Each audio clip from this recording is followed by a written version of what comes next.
Hello friends, स्वागत है आप सबका आपका अपना यूट्यूब चैनल अब पढ़ेगा इंडिया में। आज हम लोग इस वीडियो में देखेंगे जो हम लोगों ने बिहार दरोगा प्रारंभिक परीक्षा के लिए जो एडिटोरिया वॉल्यूम 3 से जो हम लोगों ने प्रैक्टिस सेट स्टार्ट कर रखा है उस सीरीज में आज आगे बढ़ते हुए हम लोग देखेंगे प्रैक्टिस सेट नंबर 12। इससे पहले ऑलरेडी 11 सेट जो है वो ऑलरेडी अपलोडेड है और बाद बाकी रिमेनिंग जो इसके बाद 13, 14, 15 ये जल्द ही आप लोगों को अपलोड कर दिया जाएगा एग्जाम से पहले। एग्जाम आप लोगों का 26 दिसंबर को शेड्यूल्ड है, उससे पहले ये तीनों सेट्स आप लोगों को प्रोवाइड करवा दिया जाएगा। इसका अगर आपको पीडीएफ चाहिए तो पीडीएफ के लिए वीडियो के दिए गए डिस्क्रिप्शन लिंक से जाकर टेलीग्राम ग्रुप ज्वाइन कर सकते हैं या फिर टेलीग्राम में जाकर सर्च कर सकते हैं आप पढ़ेगा इंडिया, वहाँ जो ग्रुप आएगा उसको ज्वाइन कर लीजिए, वहाँ इसका पीडीएफ जो है वो प्रोवाइड करवा दिया गया है। तो चलिए अब बढ़ते हैं अपने क्वेश्चंस की तरफ। आज का जो हमारा पहला क्वेश्चन है वो यह कह रहा है कि दुनिया का पहला मर्चेंट शेयर होल्डिंग प्रोग्राम को किसके द्वारा लॉन्च किया गया है। तो दुनिया का पहला जो मर्चेंट शेयर होल्डिंग प्रोग्राम है उसको भारत पे के द्वारा लॉन्च किया गया है। तो इस क्वेश्चन का जो सही आंसर होगा वो होगा ऑप्शन नंबर बी, भारत पे के द्वारा।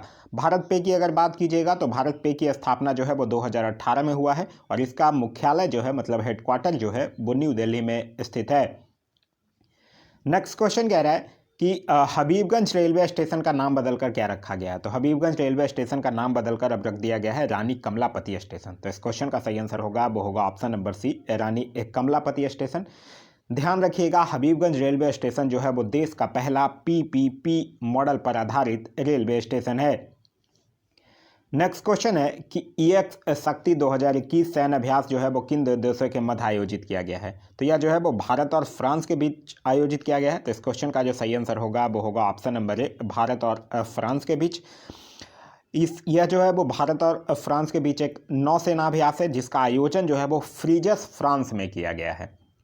भारत और फ्रांस से एक चीज़ और याद रखिएगा, डेजर्ट नाइट भी भारत और फ्रांस के बीच होता है और बरून भी जो है वो भारत और फ्रांस के बीच होता है।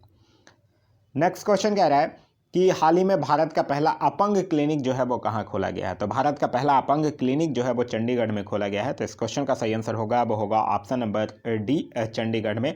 चंडीगढ़ से याद रखिएगा भारत का पहला डॉग पार्क भी चंडीगढ़ में, भारत की पहली एयर टैक्सी की शुरुआत भी जो है वो चंडीगढ़ से हिसार हुआ है। नेक्स्ट क्वेश्चन कह रहा है नई शिक्षा नीति 2020 को कितने वर्षों के बाद लाया गया है। तो देखिए नई शिक्षा नीति इससे पहले एक शिक्षा नीति आई थी 1986 में। तो 1986 से 2020 कितना दिन हो गया, 34 साल हो गया। तो इस क्वेश्चन का सही आंसर होगा वो होगा ऑप्शन नंबर सी, 34 साल। और नई शिक्षा नीति 2020 से याद रखिएगा इसमें GDP का 6% तक खर्च करने का लक्ष्य रखा गया है और साथ ही साथ शिक्षा मंत्रालय अब नाम कर दिया गया है मानव संसाधन विकास मंत्रालय था उसका नया नाम बदलकर कर दिया गया है शिक्षा मंत्रालय। यह जो है ये जो राष्ट्रीय शिक्षा नीति 2020 है इससे पहले एक आया था सबसे पहले 1968 में, फिर आया 1986 में और यह जो है वो 1986 के बाद स्वतंत्र भारत की तीसरी शिक्षा नीति जो होगी वो होगी ये 2020, एक 1968 और एक 1986, मतलब स्वतंत्र भारत की यह तीसरी शिक्षा नीति है।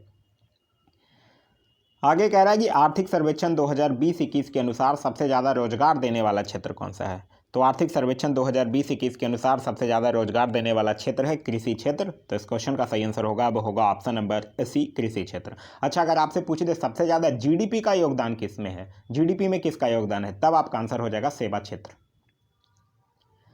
नेक्स्ट क्वेश्चन कह रहा है केंद्रीय प्रत्यक्ष कर बोर्ड यानी CBDT का नया अध्यक्ष जो है वो किसे नियुक्त किया गया है। तो CBDT का नया अध्यक्ष जो है वो JB महापात्रा को नियुक्त किया गया है। तो इस क्वेश्चन का सही आंसर होगा वो होगा option number A, JB Mahapatra. देखिए ये CBDT है, एक क्वेश्चन पूछा जा सकता है CBIC पता है क्या है, CBIC है केंद्रीय अप्रत्यक्ष कर एवं सीमा शुल्क बोर्ड जिसके अध्यक्ष हैं M अजीत कुमार, ध्यान रखिएगा। आगे कह रहा है बलहर कछुआ संरक्षण पुरस्कार 2021 से किसे सम्मानित किया गया है। तो यह एक जीव विज्ञानी है, शैलेंद्र सिंह उनका नाम है, वो उन्हीं को यह पुरस्कार दिया गया है जो कि गंभीर रूप से संकटग्रस्त कछुओं के संरक्षण हेतु उनको दिया गया है। तो इस क्वेश्चन का जो सही आंसर होगा वो होगा option number B, Shailendra Singh. Next question कह रहा है टोक्यो पैरालंपिक 2020 में कौन सा देश जो है वो पदक तालिका में शीर्ष स्थान पर रहा। पदक तालिका में शीर्ष स्थान टोक्यो पैरालंपिक की बात कर रहा है। सिर्फ टोक्यो ओलंपिक की बात करेगा तो अमेरिका, टोक्यो पैरालंपिक की बात करेगा तो चाइना। तो इस क्वेश्चन का सही आंसर होगा वो होगा ऑप्शन नंबर ए, चीन जो है वो प्रथम स्थान पर रहा है। अगर हम अपने देश भारत की बात करते हैं तो भारत का जो स्थान था वो 24वां स्थान था क्योंकि भारत जो है वो 19 मेडल जीतता है जिसमें 5 गोल्ड, 8 सिल्वर और 6 ब्रॉन्ज। नेक्स्ट क्वेश्चन कह रहा है कि साल्ट कार्यक्रम की शुरुआत जो है वो किस राज्य सरकार के द्वारा किया गया है। साल्ट का फुल फॉर्म क्या होता है वो ध्यान में रखिएगा तो बड़े आसान से पता चल जाएगा। साल्ट का फुल फॉर्म होता है सपोर्टिंग आंध्राज लर्निंग ट्रांसफॉर्मेशन, यानी ये आंध्र प्रदेश से संबंधित है। तो इस क्वेश्चन का सही आंसर होगा वो होगा ऑप्शन नंबर सी, आंध्र प्रदेश। आंध्र प्रदेश की एक और महत्वपूर्ण योजना याद रखिएगा जो है स्त्री योजना। नेक्स्ट क्वेश्चन कह रहा है कि एथलेटिक्स फेडरेशन ऑफ इंडिया द्वारा किस तिथि को भाला फेंक दिवस मनाने की घोषणा की गई है। तो भाला फेंक जो है वो 7 अगस्त को नीरज चोपड़ा के सम्मान में मनाने की घोषणा की गई है। तो इस क्वेश्चन का सही आंसर होगा वो होगा ऑप्शन नंबर ए, 7 अगस्त को। नेक्स्ट क्वेश्चन कह रहा है कि किस बैंक ने महिला उद्यमियों के लिए स्मार्टअप उन्नति कार्यक्रम की शुरुआत की है। तो स्मार्टअप उन्नति कार्यक्रम की शुरुआत जो है वो HDFC बैंक के द्वारा किया गया है। तो इस क्वेश्चन का सही आंसर है ऑप्शन नंबर ए, HDFC बैंक। HDFC बैंक की स्थापना हुई है 1994 में और हेडक्वार्टर इसका जो है वो मुंबई में स्थित है। नेक्स्ट क्वेश्चन कह रहा है कि देश का पहला बुद्धिस्ट थीम पार्क जो है वो किस राज्य में बनाया जा रहा है। तो यह जो है वो सांची मध्य प्रदेश में बनाया जा रहा है, जहां की भगवान बुद्ध से जुड़ी जानकारियों को प्रदर्शित किया जाएगा। तो इस क्वेश्चन का जो सही आंसर होगा वो होगा ऑप्शन नंबर सी, सांची मध्य प्रदेश में। नेक्स्ट क्वेश्चन कह रहा है कि भू विज्ञान के क्षेत्र में सहयोग हेतु भारत ने किस देश के साथ समझौता किया है। तो भारत जो है वो भू विज्ञान क्षेत्र में सहयोग हेतु अमेरिका के साथ किया है। तो इस क्वेश्चन का सही आंसर होगा वो होगा ऑप्शन नंबर डी, अमेरिका के साथ। ध्यान रखिएगा सीहॉक हेलीकॉप्टर खरीदने के लिए भी भारत जो है वो अमेरिका के साथ समझौता ज्ञापन पर हस्ताक्षर किया है। आगे कह रहा है कि वैश्विक प्रतिस्पर्धात्मकता सूचकांक 2021 में भारत का स्थान क्या है। तो इसमें भारत का स्थान जो है वो है 43। तो इस क्वेश्चन का सही आंसर होगा वो होगा ऑप्शन नंबर सी। एक रैंकिंग से 3 चीज़ इंपॉर्टेंट है, मैं आप लोगों को बता चुका हूं। पहले उसमें भारत का स्थान, उसमें शीर्ष स्थान पर कौन है और उसका जारीकर्ता कौन है। इसमें भारत का स्थान है 43, शीर्ष स्थान पर है स्विट्जरलैंड और जारी करता है IMD। नेक्स्ट क्वेश्चन कह रहा है कि 34वां ग्रीष्मकालीन ओलंपिक 2028 का आयोजन कहाँ किया जाएगा। तो 34वां ग्रीष्मकालीन ओलंपिक का जो उद्घाटन मतलब आयोजन है 2028 में वो अमेरिका में किया जाएगा। तो इस क्वेश्चन का सही आंसर होगा वो होगा ऑप्शन नंबर डी, अमेरिका में। अभी हुआ है 32वां ग्रीष्मकालीन ओलंपिक, आपको याद रखना है 33वां होगा 2024 में फ्रांस में। 34वां अभी देखें ही 2028 में कहाँ होगा, अमेरिका में। और 35वां भी याद रखिएगा, 35वां होगा 2032 में ब्रिस्बेन में। नेक्स्ट क्वेश्चन कह रहा है प्रसिद्ध पुस्तक लेडी डॉक्टर्स के लेखक कौन है। तो लेडी डॉक्टर्स के लेखक है कविता राव। तो इस क्वेश्चन का सही आंसर होगा वो होगा ऑप्शन नंबर बी, कविता राव। नेक्स्ट क्वेश्चन कह रहा है कि वर्ष 2021 में मनाए गए विश्व विरासत दिवस का विषय क्या था। तो विश्व विरासत दिवस मनाया कब जाता है, 18 अप्रैल को मनाया जाता है। और इस बार 2021 में जो इसका थीम था वो था कॉम्प्लेक्स पार्ट्स डाइवर्स फ्यूचर। तो इस क्वेश्चन का सही आंसर होगा वो होगा ऑप्शन नंबर ए। नेक्स्ट क्वेश्चन कह रहा है कि केंद्र सरकार ने किस वर्ष तक दिल्ली मुंबई एक्सप्रेसवे को पूरा करने का लक्ष्य रखा है। तो यह रखा है 2023 तक। तो इस क्वेश्चन का सही आंसर होगा वो होगा ऑप्शन नंबर बी, 2023 तक। ध्यान रखिएगा 2023 तक ही भारत जो है वो उर्वरक क्षेत्र में भी आत्मनिर्भर बनने का लक्ष्य जो है वो रखा है। आगे कह रहा है कि WHO ने किस देश को 2021 में ट्रैकोमा मुक्त घोषित किया। तो ट्रैकोमा मुक्त एक अफ्रीकी देश है जिसका नाम है गाम्बिया। तो इस क्वेश्चन का सही आंसर होगा वो होगा ऑप्शन नंबर ए। नेक्स्ट क्वेश्चन कह रहा है कि हाल ही में किस भारतीय शहर को यूनेस्को के द्वारा दुनिया के सबसे रचनात्मक शहरों के नेटवर्क में शामिल किया गया है। तो यह किया गया है श्रीनगर को। तो इस क्वेश्चन का सही आंसर होगा वो होगा ऑप्शन नंबर ए, श्रीनगर। अगर हम लोग बात करते हैं यूनेस्को का, तो यूनेस्को का फुल फॉर्म होता है the United Nation Educational Scientific and Cultural Organization, जिसकी स्थापना जो है वो 1945 में। हेडक्वार्टर जो है वो पेरिस में और अध्यक्ष तत्कालीन हैं आंद्रे अजोले। नेक्स्ट क्वेश्चन कह रहा है कि हाल ही में किसे संयुक्त राष्ट्र महासचिव एंटोनियो गुटेरस के द्वारा SDG अधिवक्ता के रूप में चुना गया है। तो यह चुना गया कैलाश सत्यार्थी को। तो इस क्वेश्चन का सही आंसर होगा वो होगा option number A, Kailash Satyarthi को। नेक्स्ट क्वेश्चन कह रहा है कि हाल ही के दिनों में चर्चा में रहा वाइपर रोवर जो है वो किस अंतरिक्ष एजेंसी से संबंधित है। तो यह एक नासा के द्वारा जो आर्टेमिस कार्यक्रम के 2023 के वाइपर रोवर को लॉन्च किया जाएगा। तो इस क्वेश्चन का जो सही आंसर होगा वो होगा ऑप्शन नंबर ए, नासा, जो कि एक अमेरिका की स्पेस एजेंसी है। नेक्स्ट क्वेश्चन कह रहा है कनाडा के नए प्रधानमंत्री हाल ही में कौन बने हैं। तो उनका नाम है जस्टिन ट्रूडो। जस्टिन ट्रूडो जो है वो कनाडा के लगातार तीसरे बार प्रधानमंत्री बने हैं। तो इस क्वेश्चन का सही आंसर होगा वो होगा option number B, Justin Trudeau. Canada की राजधानी कहाँ है, कनाडा की राजधानी है ओटावा। आगे कह रहा है कि आईपीएल में एक टीम के लिए 200 मैच खेलने वाले पहले खिलाड़ी कौन बने हैं, तो वो बने हैं विराट कोहली। विराट कोहली जो है वो रॉयल चैलेंजर्स बैंगलोर के लिए 200 से अधिक मैच खेले हैं। तो इस क्वेश्चन का सही आंसर होगा वो होगा option number C, Virat Kohli.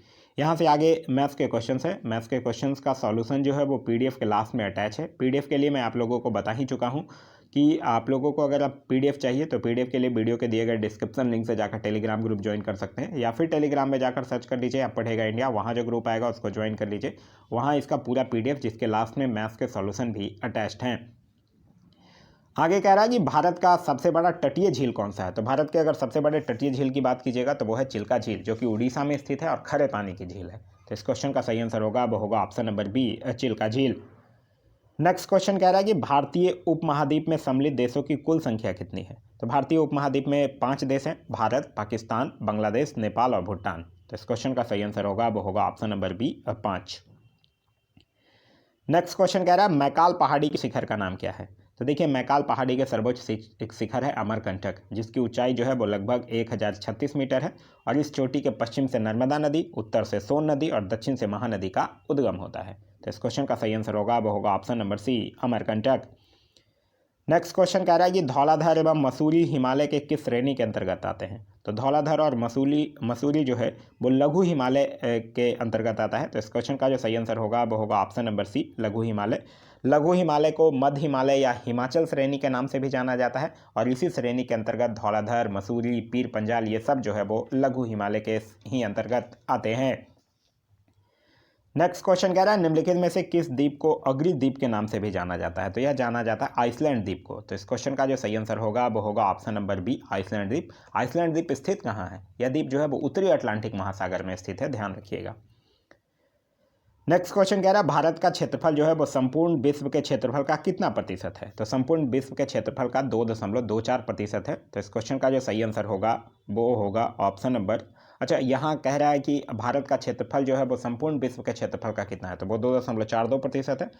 और उसके बाद अगर बात करते हैं जनसंख्या की, अगर बात कीजिएगा तो जनसंख्या अगर आपसे पूछे तब वो 17.5% है। क्लियर है? चलिए आगे कह रहा है कि विश्व का सबसे बड़ा भू आवेशित देश कौन सा है। तो विश्व का सबसे बड़ा भू आवेशित देश, अच्छा भू आवेशित देश होता कौन है? जो चारों ओर से भौगोलिक सीमाओं से जुड़े हुए होते हैं, और सबसे बड़ा भू आवेशित देश जो है वो कजाकिस्तान है। तो इस क्वेश्चन का सही आंसर होगा वो होगा ऑप्शन नंबर डी, कजाकिस्तान है। नेक्स्ट क्वेश्चन कह रहा है कि कुचिकल जलप्रपात जो है वो किस नदी पर स्थित है। तो कुचिकल जलप्रपात जो है वो बराही नदी पर स्थित है, जो कि भारत का सबसे ऊंचा जलप्रपात है और कर्नाटक में स्थित है बराही नदी पर। तो इस क्वेश्चन का सही आंसर होगा वो होगा ऑप्शन नंबर सी, बराही नदी पर। नेक्स्ट कह रहा है कि मुंबई हाई में ओएनजीसी के द्वारा तेल उत्पादन की शुरुआत पहली बार कब की गई थी। तो पहली बार किया गया था 1976 में। तो इस क्वेश्चन का सही आंसर होगा वो होगा ऑप्शन नंबर बी, 1976 में। देखिए मुंबई हाई की खोज की गई थी 1973 में, लेकिन यहाँ से तेल की उत्पादन की शुरुआत जो है वो ओएनजीसी जो है वो उसके द्वारा 1976 में किया गया था। क्लियर है? ओएनजीसी का मतलब oil and natural gas corporation होता है, इसका फुल फॉर्म। आगे कह रहा है कि किस मिट्टी में कैपिलरी की क्रिया जो है वो सबसे अधिक प्रभावशाली होती है। तो यह होता है बलुई मिट्टी में। तो इस क्वेश्चन का सही आंसर होगा वो होगा ऑप्शन नंबर बी, बलुई मिट्टी में। नेक्स्ट क्वेश्चन कह रहा है भारत में अंतरिक्ष कार्यक्रम की शुरुआत जो है वो किस वर्ष की गई थी। तो भारत में अंतरिक्ष कार्यक्रम की शुरुआत जो है वो 1962 में किया गया था, और फिर इसी कार्यक्रम के तहत 1969 में भारतीय अंतरिक्ष अनुसंधान संगठन यानी इसरो का गठन किया गया था। आगे कह रहा है इंटरनेट पर उपलब्ध होने वाला पहला समाचार पत्र कौन सा है। तो वो है द हिंदू। तो इस क्वेश्चन का जो सही आंसर होगा वो होगा option number A, the Hindu. The Hindu के फाउंडर कौन थे? इसके फाउंडर थे जी सुब्रमण्यम अय्यर। नेक्स्ट क्वेश्चन कह रहा है वन महोत्सव की शुरुआत किसने की थी। तो वन महोत्सव की शुरुआत जो है वो के.एम. मुंशी के द्वारा किया गया था। तो इस क्वेश्चन का सही आंसर होगा वो होगा option number C, K M. Munshi. एक क्वेश्चन पूछा जाता है कि भारत में वनों के संरक्षण हेतु वन संरक्षण अधिनियम को कब पारित किया गया था, तब आपका आंसर होगा 1980।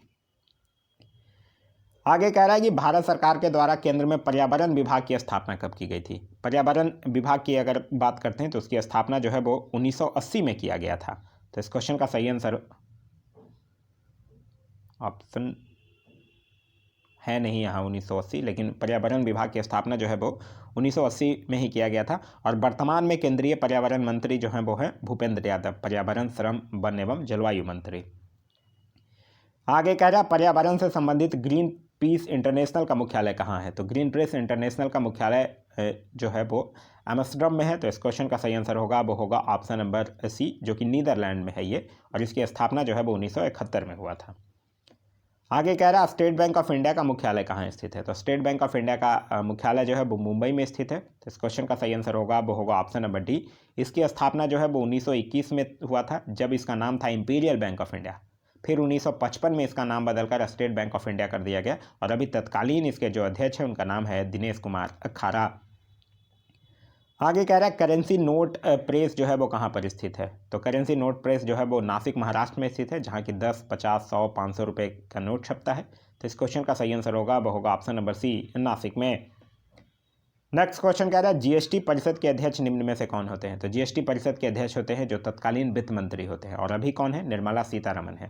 तो इस क्वेश्चन का सही आंसर होगा वो होगा ऑप्शन नंबर डी। वित्त मंत्री जो होते हैं वो अध्यक्ष होते हैं, और इसके अन्य सदस्य जो होते हैं वो केंद्रीय वित्त राज्य मंत्री तथा सभी राज्यों के वित्त मंत्री। जीएसटी परिषद की स्थापना कब हुई थी? जीएसटी परिषद की स्थापना जो है वो 12 सितंबर 2016 को हुई थी, ध्यान रखिएगा। आगे कह रहा है निम्न में से कौन जो है वो प्रत्यक्ष कर का उदाहरण नहीं है? प्रत्यक्ष कर का उदाहरण नहीं है मतलब अप्रत्यक्ष कर कौन है? तो बिक्री कर ही क्या है? अप्रत्यक्ष कर है। तो इस क्वेश्चन का सही आंसर होगा वो होगा ऑप्शन नंबर ए। नेक्स्ट क्वेश्चन कह रहा है कि निम्न अर्थशास्त्रियों में से किसने कहा था अर्थशास्त्र जो है वो आदर्श विज्ञान है? तो यह मार्शल के अनुसार अर्थशास्त्र जो है वो आदर्श विज्ञान का उदाहरण है। तो इस क्वेश्चन का जो सही आंसर होगा वो होगा option number B, Marshall. Next question कह रहा है कि संसद की लोक लेखा समिति के अध्यक्ष की नियुक्ति किसके द्वारा किया जाता है?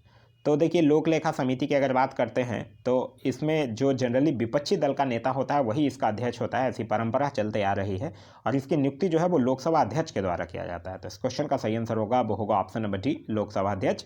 इस समिति में कुल 22 सदस्य होते हैं, जिसमें 15 जो है वो लोकसभा के, 7 जो है वो राज्यसभा के होते हैं, और 1 वर्ष के लिए निर्वाचित किए जाते हैं। और इस समिति को लघु लोकसभा के नाम से या फिर प्राक्कलन समिति की जुड़वा बहन के नाम से भी जाना जाता है। आगे कह रहा है भारतीय संविधान के किस अनुच्छेद के अंतर्गत नियंत्रक एवं महालेखक परीक्षक की नियुक्ति होती है? तो नियंत्रक एवं महालेखक परीक्षक की नियुक्ति जो है वो अनुच्छेद 148 के अंतर्गत। तो इस क्वेश्चन का सही आंसर होगा वो होगा ऑप्शन नंबर बी, अनुच्छेद 148 के अंतर्गत। वहीं अगर और ऑप्शंस की बात करते हैं तो ध्यान रखिएगा अनुच्छेद 76 के अंतर्गत राष्ट्रपति के द्वारा महान्यायवादी की नियुक्ति होती है। अनुच्छेद 123 के अंतर्गत संसद के अवकाश, जब मतलब सत्र नहीं चलने की स्थिति में राष्ट्रपति को अध्यादेश जारी करने का अधिकार होता है। और अनुच्छेद 131 में उच्चतम न्यायालय की आरंभिक अधिकारिता के बारे में वर्णन जो है वो किया गया है। नेक्स्ट क्वेश्चन कह रहा है कि किस संविधान संशोधन के द्वारा भूतपूर्व पुर्तगाली अंत क्षेत्र को भारत में शामिल कर केंद्र शासित प्रदेश का दर्जा दिया गया? तो यह जो है वो 10वां संविधान संशोधन 1961 के द्वारा दिया गया है। तो इस क्वेश्चन का जो सही आंसर होगा वो होगा ऑप्शन नंबर डी। आगे कह रहा है कि डॉक्टर राजेंद्र प्रसाद संविधान सभा में निम्न में से किस समिति के अध्यक्ष नहीं थे, यह पूछ रहा है। प्रक्रिया नियम समिति के थे, संचालन समिति के भी थे, वित्त एवं कर्मचारी समिति के भी थे, अल्पसंख्यक उप समिति के नहीं थे। तो इस क्वेश्चन का सही आंसर होगा वो होगा ऑप्शन नंबर डी, क्योंकि आपने पढ़ा होगा कि अल्पसंख्यक उप समिति के जो अध्यक्ष थे वो HC मुखर्जी थे।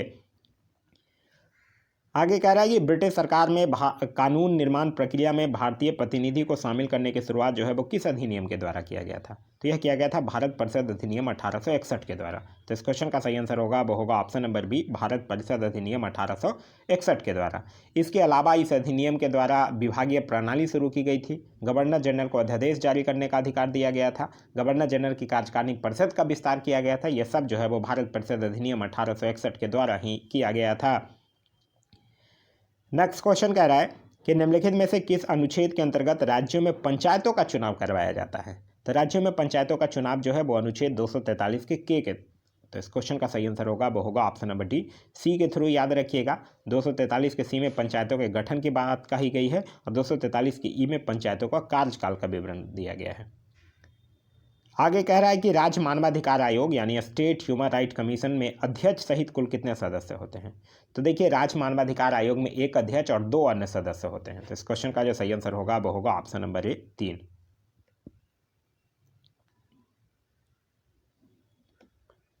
आगे कह रहा है कि भारत में संविधान सभा के गठन का विचार जो है वो सर्वप्रथम किसने रखा था? तो देखिए भारत के लिए संविधान सभा की रचना है, तो संविधान सभा का विचार जो है वो सर्वप्रथम स्वराज पार्टी ने 1924 में प्रस्तुत किया था। ऐसे यहाँ स्वराज पार्टी नहीं है, तो आप MN रॉय टिक कर सकते हैं आंसर। आगे कह रहा है संविधान सभा में महिला सदस्यों की संख्या कितनी थी। देखिए संविधान सभा में सदस्यों की कुल संख्या जो थी वो 389 निश्चित की गई थी, जिसमें 292 जो थे वो ब्रिटिश प्रांतों के प्रतिनिधि, 4 जो थे वो चीफ कमिश्नर क्षेत्रों के प्रतिनिधि और 93 जो थे वो देसी रियासतों के प्रतिनिधि थे। महिला सदस्यों की संख्या थी इसमें 15 और अनुसूचित जनजाति के सदस्यों की संख्या अगर पूछ ले तब आपका आंसर हो जाएगा 33। आगे कह रहा है अवशिष्ट शक्तियों का केंद्र में निहित होने का सिद्धांत भारतीय संविधान में किस देश से लिया गया है। तो यह लिया गया है कनाडा से। तो इस क्वेश्चन का सही आंसर होगा वो होगा ऑप्शन नंबर डी, कनाडा से। कनाडा से क्या क्या लिया गया है, संघात्मक विशेषताएं, राज्यपाल की नियुक्ति विषयक प्रक्रिया, संघ एवं राज्य के बीच शक्ति विभाजन। आगे कह रहा है कि निम्नलिखित में से कौन सा शब्द जो है वो भारतीय संविधान की प्रस्तावना में सम्मिलित नहीं है। लोक कल्याणकारी राज्य यही सम्मिलित नहीं है। लोक कल्याणकारी राज्य की संकल्पना जो है वो राज्य के नीति निर्देशक तत्व में समाहित किया गया है, ना कि प्रस्तावना में। तो इस क्वेश्चन का सही आंसर होगा वो होगा ऑप्शन नंबर ए।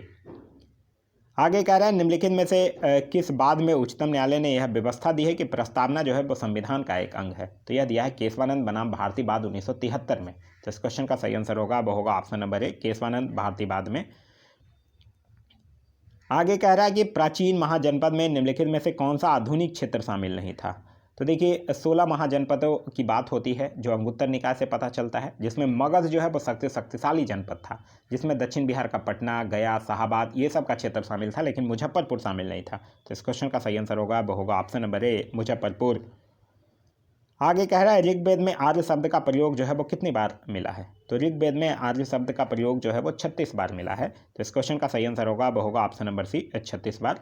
ऋग्वेद की अगर बात कीजिएगा तो इसमें 10 मंडल, 1028 सूक्त एवं 10,462 ऋचाएँ हैं। इसके तीसरे मंडल में सूर्य देवता सावित्री को समर्पित प्रसिद्ध गायत्री मंत्र और 9वें मंडल में देवता।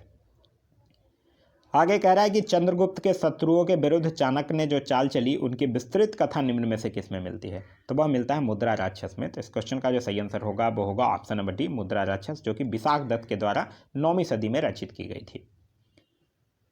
आगे कह रहा है हड़प्पा लिपि में बड़े आकारों के 10 चिन्हों वाले एक शिलालेख कहाँ से प्राप्त हुए हैं। तो यह प्राप्त हुआ है धौलावीरा से। तो इस क्वेश्चन का जो सही आंसर होगा वो होगा ऑप्शन नंबर बी, धौलावीरा। यह है कहाँ में, गुजरात में है। यह लूनी नदी के किनारे है और इसके उत्खनन करता है जेपी जोशी और रविंदर सिंह बिस्ट। आगे कह रहा है कि समुद्रगुप्त के प्रयाग प्रशस्ति वाले स्तंभ पर निम्नलिखित में से किसका लेख मिलता है। तो देखिए प्रयाग प्रशस्ति वाले स्तंभ लेख से समुद्रगुप्त की जानकारी मिलती है और इस पर मुगल बादशाह जहांगीर का एक लेख भी खुदा हुआ है। तो इस क्वेश्चन का सही आंसर होगा वो होगा option number B, Jahangir. Next question कह रहा है खजुराहो मंदिर का संबंध जो है वो निम्नलिखित में से किस धर्म से है। तो खजुराहो मंदिर में कौन, हिंदू धर्म भी है और जैन धर्म भी है। तो इस क्वेश्चन का जो सही आंसर होगा वो होगा ऑप्शन नंबर डी, बी और सी दोनों। इसका निर्माण जो है खजुराहो मंदिर का चंदेल शासकों के द्वारा करवाया गया था और यूनेस्को के द्वारा 1986 में इसको विश्व धरोहर स्थल में भी शामिल कर लिया गया है। आगे कह रहा है कि द्वितीय संगम का आयोजन जो है वो निम्नलिखित में से कहाँ किया गया है, यह आपसे पूछ रहा है। तो द्वितीय संगम का आयोजन जो है वो कपाटपुरम में। देखिए संगम युगों में पांडव जो राजाओं के संरक्षण में 3 संगम का आयोजन किया गया था। पहला मदुरई, दूसरा कपाटपुरम और तीसरा फिर से मदुरई। तो यहाँ दूसरा आपसे पूछ रहा है तो आपका आंसर होगा कपाटपुरम। आगे कह रहा है कि गुलरुखी शीर्षक से फारसी कविताओं लिखने वाला सुल्तान कौन था। तो वो था सिकंदर लोदी। तो इस क्वेश्चन का सही आंसर होगा वो होगा ऑप्शन नंबर ए, सिकंदर लोदी। सिकंदर लोदी से याद रखिएगा इसने 1504 में आगरा शहर की स्थापना किया था और उसका राजधानी बनाया था। भूमि के मापन के लिए प्रामाणिक पैमाना गजे सिकंदरी का प्रचलन भी जो है वो सिकंदर लोदी ने ही किया था। इसने मुसलमानों को तजिया निकालने, मुसलमानों स्त्रियों को पीरों तथा संतों के मजार पर जाने पर भी प्रतिबंध लगा दिया था। आगे कह रहा है भारतीय रेलवे का जनक किसे माना जाता है। यह माना जाता है लॉर्ड डलहौजी को। तो इस क्वेश्चन का सही आंसर होगा वो होगा ऑप्शन नंबर ए, लॉर्ड डलहौजी। लॉर्ड डलहौजी का टेन्योर था 1848 से लेकर 1856 तक और इसी बीच इसने भारत में पहली बार 16 अप्रैल 1853 को बम्बई से थाने के बीच 34 किलोमीटर प्रथम रेल चलाई थी। और डलहौजी का जो शासनकाल है वो मुख्य रूप से उसके व्यपगत सिद्धांत के कारण अधिक किया जाता है। आगे कह रहा है कि निम्नलिखित में से किसने अंग्रेजी स्वर्ण मुद्रा को भारत की कानूनी मुद्रा घोषित कर दिया था। तो यह किया था लॉर्ड कर्जन। तो इस क्वेश्चन का सही आंसर होगा वो होगा option number D, Lord Curzon. Lord Curzon का जो टेन्योर था वो था 1899 से लेकर 1905 तक और उसी बीच 1899 में कर्जन जो था वो भारतीय टंकन और पत्र मुद्रा अधिनियम को पारित कराकर अंग्रेजी स्वर्ण मुद्रा को भारत की कानूनी मुद्रा जो है वो घोषित कर दिया था। यह जो है वो 1904 में भारतीय विश्वविद्यालय अधिनियम भी पास किया करता है। 1904 में इसने भारतीय पुरातत्व विभाग की भी स्थापना करता है। आगे कह रहा है सूची 1 और सूची 2 को सम्मिलित करने के लिए एक साइड आंदोलन विद्रोह है, दूसरी साइड प्रभावित क्षेत्र है। फकीर विद्रोह की अगर बात करते हैं तो यह जो है वो 1776-77 की बात है और ये हुआ था बंगाल में। और इसके नेतृत्वकर्ता जो थे वो थे मजनून शाह और चिरन अली। वही कूका आंदोलन की अगर बात करते हैं तो कूका आंदोलन हुआ था पंजाब में। इसके नेतृत्वकर्ता थे भगत जवाहर मल। मोपला विद्रोह की अगर बात कीजिएगा तो यह हुआ था केरल में 1920-22 की बात है और किसके नेतृत्व में? अली मुस्लियार के नेतृत्व में। खासी विद्रोह की अगर बात कीजिएगा तो यह हुआ था आसाम में, कब? 1833 में और किसके नेतृत्व में? तीरथ सिंह के नेतृत्व में। क्लियर है? चलिए आगे कह रहा है कि बरेली में हुए 1857 ईस्वी के विद्रोह को दबाने वाला ब्रिटिश नायक कौन था? देखिए यहाँ दबाने वाला ब्रिटिश नायक पूछ रहा है, तब वो था हडसन। अगर पूछ ले बरेली की बात, इसमें भारतीय नायक कौन थे? तो खान बहादुर खान थे। और 1857 की क्रांति से आप लोग भली भांति परिचित होंगे कि 10 मई 1857 के दिन मेरठ की पैदल टुकड़ी 20 NI से 1857 की क्रांति की शुरुआत हुई थी। आगे कह रहा है कि वुमेन्स इंडिया एसोसिएशन के संस्थापक कौन थे? तो देखिए वुमेन्स इंडिया एसोसिएशन के स्थापक थे लेडी सदाशिव अय्यर। तो इस क्वेश्चन का सही आंसर होगा वो होगा ऑप्शन नंबर बी। रमाबाई की अगर बात करते हैं तो रमाबाई से याद रखिएगा शारदा सदन। ज्योतिबाई फूले की बात करते हैं तो इनसे याद रखिएगा सत्यशोधक समाज। और रेनी बेसेंट से याद रखिएगा सितंबर 1916 मद्रास में home rule league.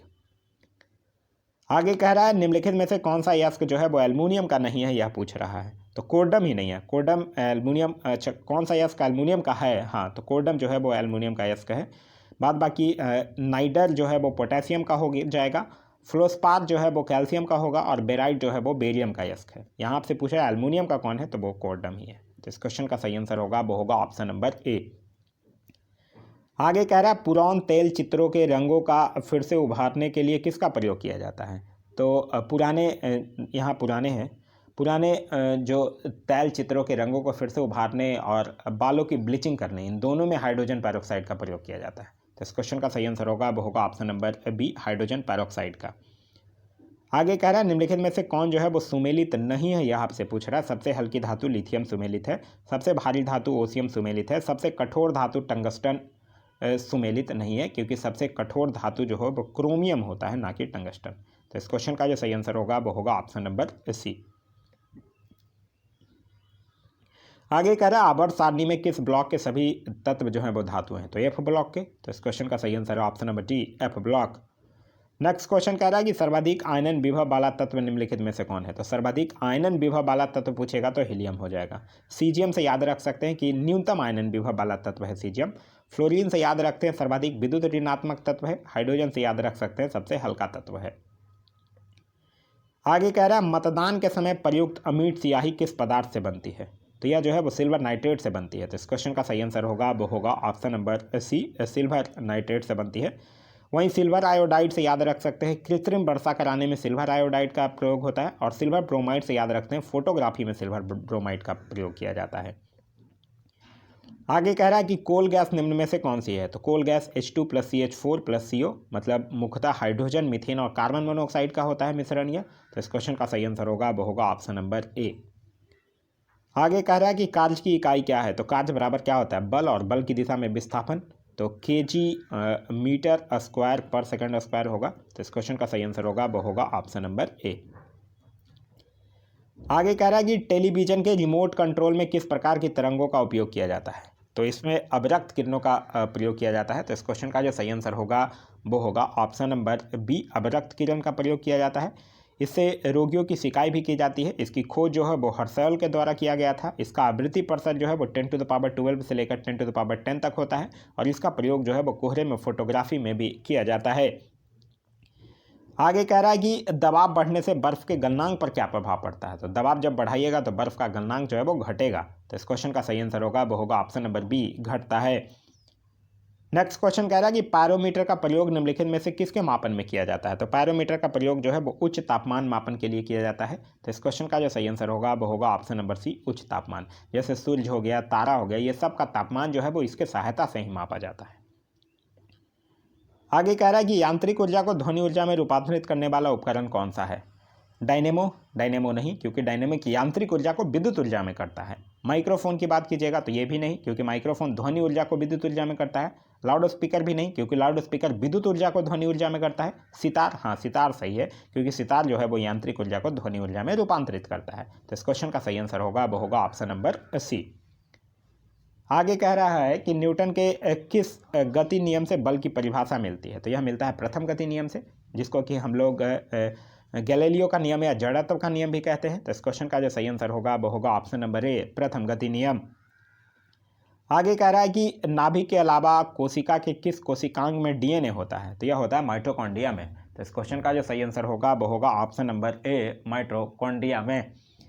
Next question कह रहा है कि लाल रक्त कोशिकाओं की औसत आयु कितनी होती है? तो लाल रक्त कोशिकाओं की औसत आयु जो होती है वो 120 दिनों का होता है। अच्छा, अगर वही श्वेत रक्त कणिकाओं का पूछ ले तब 2 से 4 दिन होता है, और रक्त बिंबाणु का पूछ ले तब 3 से 5 दिन होता है। तो तीनों याद रखिएगा। तो इस क्वेश्चन का सही आंसर होगा वो होगा ऑप्शन नंबर बी, 120 दिन। आगे कह रहा है निम्नलिखित में से कौन जो है वो एक लिंगी है? एक लिंगी यहाँ पे क्या है? एस्केरिस जो है वो एक लिंगी है। तो इस क्वेश्चन का सही आंसर होगा वो होगा ऑप्शन नंबर डी। फिर कह रहा है सूची 1 को सूची 2 से मिलान करने के लिए कह रहा है। कह रहा है लाइपेज वसा विघटन एंजाइम के साथ मैच कर जाएगा, यह एमाइलेज कार्बोहाइड्रेट के पाचन के साथ मैच कर जाएगा, इरिस्पिन पॉलीपेप्टाइड को अमीनो अम्ल के साथ मैच कर जाएगा, और ट्रिप्सिन की अगर बात करते हैं तो ट्रिप्सिन जो है वो प्रोटीन के पाचन के साथ मैच कर जाएगा। तो इस क्वेश्चन का जो सही आंसर होगा मैच करने के बाद वो होगा ऑप्शन नंबर बी। आगे कह रहा है कि प्रोटीन संश्लेषण में निम्न कोशिकाओं में किसकी भूमिका जो है वो सर्वाधिक महत्वपूर्ण है? तो वह जो है वो अंतर्द्रवी जालिका और राइबोसोम का। तो इस क्वेश्चन का सही आंसर होगा वो होगा option number D. Next question कह रहा है कि निम्नलिखित में से कौन सा पादप जो है वो कीटों को पकड़कर अपना आहार बनाता है? तो यहाँ पे सभी बनाते हैं। तो इस क्वेश्चन का सही आंसर होगा वो होगा option number D. Next question कह रहा है निम्नलिखित में से कौन सा कार्य जो है वो शरीर में हेमोग्लोबिन का है? तो हेमोग्लोबिन का कार्य है ऑक्सीजन का परिवहन। तो इस क्वेश्चन का सही आंसर होगा वो होगा ऑप्शन नंबर सी, ऑक्सीजन का परिवहन। हेमोग्लोबिन में हीम नामक एक रंजक पाया जाता है, जिसके कारण रक्त का लाल होता है, और इसमें पाए जाने वाला लौह यौगिक जो होता है वो हीमेटिन होता है। आगे कह रहा है भारत का प्रथम मुख्य न्यायाधीश कौन थे? तो भारत के प्रथम मुख्य न्यायाधीश थे हीरालाल जे कानिया। तो इस क्वेश्चन का सही आंसर होगा वो होगा ऑप्शन नंबर बी। अच्छा, सुकुमार सेन कौन थे? यह भारत के प्रथम चुनाव आयुक्त थे, ध्यान रखिएगा। डॉक्टर नागेंद्र सिंह, ये अंतर्राष्ट्रीय न्यायालय में प्रथम भारतीय न्यायाधीश थे। और बेनगल रामाराव की अगर बात कीजिएगा तो ये अंतर्राष्ट्रीय न्यायालय में प्रथम न्यायाधीश थे। फिर कह रहा है कि फ्रांस की सरकारी रिपोर्ट का प्रकाशन है। तो फ्रांस की सरकारी रिपोर्ट का प्रकाशन है येलो बुक, ठीक है। ब्लू बुक क्या है? ब्लू बुक ब्रिटिश सरकार की सरकारी रिपोर्ट है। ग्रीन बुक ये इटली और ईरान सरकार की है, और ऑरेंज बुक की अगर बात कीजिएगा तो यह नीदरलैंड की सरकारी रिपोर्ट है। आगे कह रहा है संयुक्त राष्ट्र खाद्य एवं कृषि संगठन यानी FAO का मुख्यालय कहाँ है? खाद से जितने भी रिलेटेड हैं सबका मुख्यालय कहाँ है? इटली, रोम में स्थित है। तो इस क्वेश्चन का सही आंसर होगा वो होगा ऑप्शन नंबर बी, रोम में स्थित है। इसकी स्थापना जो है वो 16 अप्रैल 1945 को किया गया था, और इसका उद्देश्य जो है वो विश्व भर में कृषि एवं पोषण स्तर में सुधार लाकर जीवन स्तर को बढ़ाना है। नेक्स्ट क्वेश्चन कह रहा है कि विश्व शौचालय दिवस किस तिथि को मनाया जाता है? 8 अक्टूबर नहीं, 8 अक्टूबर को तो वायु सेना दिवस मनाया जाता है। 16 अक्टूबर नहीं, 16 अक्टूबर को विश्व खाद्य दिवस मनाया जाता है। 11 दिसंबर को भी नहीं मनाया जाता है। 19 नवंबर को मनाया जाता है। तो इस क्वेश्चन का सही आंसर होगा वो होगा ऑप्शन नंबर सी, 19 नवंबर को विश्व शौचालय दिवस जो है वो मनाया जाता है। आगे कह रहा है गोलकुंडा का किला जो है वो किस राज्य में स्थित है? तो गोलकुंडा का किला हैदराबाद यानी तेलंगाना में स्थित है, जिसको कि कुतुब शाही के द्वारा बनवाया गया था। तो इस क्वेश्चन का सही आंसर होगा वो होगा ऑप्शन नंबर ए, तेलंगाना में स्थित है। तो यह था हमारा आज का वीडियो। आज का वीडियो आप लोगों को कैसा लगा कमेंट करके जरूर बताइएगा। साथ ही साथ इस वीडियो से कुछ सीखने के लिए मिला तो एक लाइक जरूर कर दीजिएगा। वीडियो पसंद आ रहा है तो अपने दोस्तों के साथ शेयर करना ना भूलें। अभी तक आप इस चैनल पर नए हैं या चैनल को सब्सक्राइब नहीं किए हैं तो चैनल को सब्सक्राइब कर लीजिए, और साथ ही साथ बेल आइकन दबा लीजिए ताकि हमारे सारे वीडियो के नोटिफिकेशन आपको मिलते रहे। इसका अगर आपको PDF चाहिए तो PDF के लिए वीडियो के दिए गए डिस्क्रिप्शन लिंक से जाकर टेलीग्राम ग्रुप ज्वाइन कर लीजिए, या फिर टेलीग्राम में जाकर सर्च कर लीजिए अब पढ़ेगा इंडिया, वहाँ जो ग्रुप आएगा उसको ज्वाइन कर लीजिए। वहाँ इसका PDF जो है वो प्रोवाइड करवा दिया गया है। अब इसके बाद रिमेनिंग जो 3 सेट्स बचते हैं, सेट नंबर 13, 14 और 15, ये भी आप लोगों को आज और कल 2 दिनों में प्रोवाइड करवा दिया जाएगा, क्योंकि आपका एग्जाम भी जो है वो 26 दिसंबर को शेड्यूल्ड है। Thanks for watching.